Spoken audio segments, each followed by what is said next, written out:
Sa higpit ng kompetisyon ng mga motorcycle industry sa Pilipinas, meron dalawang motorcycle manufacturer na masasabi nating nangunguna pagdating sa sales. Ito ay ang Yamaha at Honda. Number 1 ang Honda Click sa dami ng scooter na nabenta sa Pilipinas. Sinundan naman ito ng Yamaha NMAX na nasa top 2 at Yamaha MIUI na nasa top 3 at Honda Beat naman sa top 4 ayon mismo sa MDPPA. Pag-usapan natin ng ilang mga motor na asahan natin o posible na dumating sa susunod na taon. Ang posibleng panibagong Mio sa lineup ng Yamaha Mio Series 125 sa Pilipinas. Sa ngayon ay meron tayong Yamaha Mio i125, Yamaha Mio Soul 125, Yamaha Gravis 125, Yamaha Mio Gear 125 at Yamaha Fazio 125. Bukod pa dito ay may ilan pang Yamaha scooter na aabangan. Isa na nga dyan ay ang Yamaha X-Rides 125 na kung magkakataon ay ito ang magiging kaisa-isang Yamaha Mio 125 scooter category na naka-naked handlebar na pwede hindi lang sa urban place kundi pati na rin sa off-road. At sa tingin ko ay napapanahon na rin na maglabas naman sila ng 125cc displacement na naka-naked handlebar. Himayin natin kung ano ang nasa scooter na to at bakit natin masasabi na magiging mabenta ito pagdating sa Pilipinas. Anyway, bago yan ay huwag kalimutang mag-subscribe sa ating channel, pakihit na rin ang likes at notification bell icon para lagi tayong updated sa motorcycle news and reviews. Pag-follow na rin ang ating Facebook page. Please support Filipino YouTuber. Thank you. Una sa lahat ay nagiging trend na nga ngayon ang scooter na naka-naked handlebar, particular sa mga small displacement scooter category. Hindi lang sa mga kapitbahay nating bansa, kundi pati mismo sa Pilipinas. Mas sporty kasi ang dating kapag naka-naked handlebar. Sa dating ng scooter na to ay kasing laki lang siya ng Yamaha Mio Gear. Hindi masyado maliit, hindi rin masyado malaki, katamtaman lang. Yung front design at side fairings niya ay may kahawig ng kaunti sa SkyDrive crossover ng Suzuki at syempre sa Yamaha Mio i125. Pero na lang sa mismong headlight na dinisenyo para pang off-road at merong division sa gitna na pang breeze o protector. Naka-LED na ang kanyang headlight at daytime running light, which is good thing. Signal light naman sa harap, likod at tail light ay halogen valve. Well, okay lang din. At least ang headlight ay naka-LED na. Present din sa scooter na to ang hazard lamp. Very useful din ito to warn other drivers as when the vehicle is not working properly. At of course, ang nagpapadagdag forma ng scooter na to ay ang kanyang sporty naked handlebar. Sa overall design ng scooter na to ay umaakma o bumabagay talaga sa kanyang naked handlebar na manibela.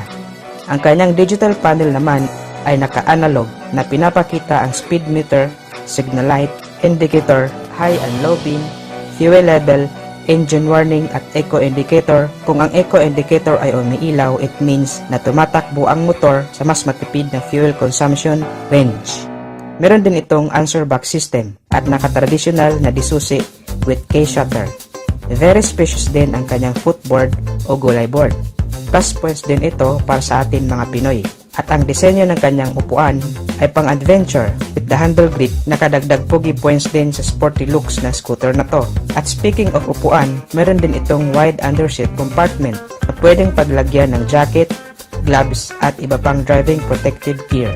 Suspensions ay naka-telescopic fork sa harap at naka-swing type single shock with sub-tank naman sa likod. Bagay lang talaga pang rakrakan sa off-road. Meron din siyang sporty muffler. Braking system ay naka-disc brake sa harap at naka-drum brake naman sa likod. Tire size ay 80 by 80 sa harap at 100 by 70 naman sa likod with 14-inch mag size all tubeless. Punta naman tayo sa engine ng motor na to. Meron itong 125cc engine displacement, air-cooled, 4 strokes, single overhead cam, 2 valve at single cylinder. Ang kanyang maximum power ay 7.0 kW at 8,000 RPM. Maximum torque ay 9.6 Nm of peak torque at 5,500 RPM. Sa 125cc scooter category ay meron ding maibubuga ang motor na to. At syempre naka blue core at fuel injected na rin na ang ibig sabihin ay fuel efficient pa rin kahit sa higher performance at environmental friendly. Bago ko pala makalimutan, Ang motor na to ay naka-diesel cylinder at forged piston na mas magaan ang cylinder body design, heat resistant at matibay. Starting system ay electric start at kick start. Ang kanyang timbang naman ay 98 kilograms, napakagaan lang. Set height ay 760 mm. Kayang-kaya kahit 5 feet ka lang. Ground clearance ay 135 mm. Fuel tank capacity ay nasa 4.2 liters. Hindi na rin masama sa isang 125cc scooter displacement. Ang kanyang price naman ay 18,990,000 Indonesian rupiah. At kung i-convert naman natin ito sa Philippine peso, ang estimated price niya ay nasa 67,000 pesos mahigit. Ang color variant naman na available sa Indonesia ay black, red, at white. So inaasahan natin na darating ito sa Pilipinas hopefully. Ito ang magiging pangtapat ng Yamaha sa kasalukuyang SkyDrive crossover ng Suzuki at hopefully mai-release din ang Honda Beat Street naked handlebar para at least madami ng pagpipilian ang mga consumer na sporty naked handlebar under 125cc scooter category. So dito ko na tatapusin ang review natin mga ka-Wizard Moto. Don't forget to like and subscribe para lagi tayong updated sa motorcycle news and reviews. Maraming salamat sa walang sawang pagsuporta.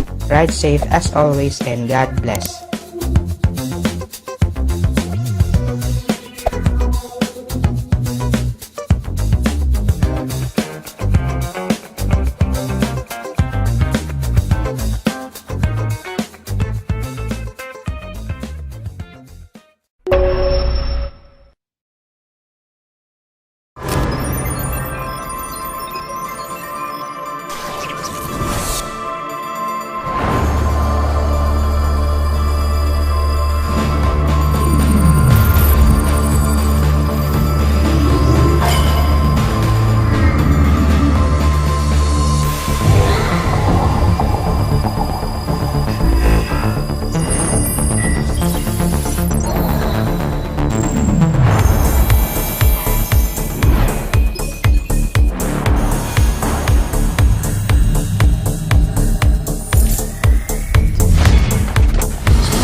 Ogre 智领风潮，新色登场。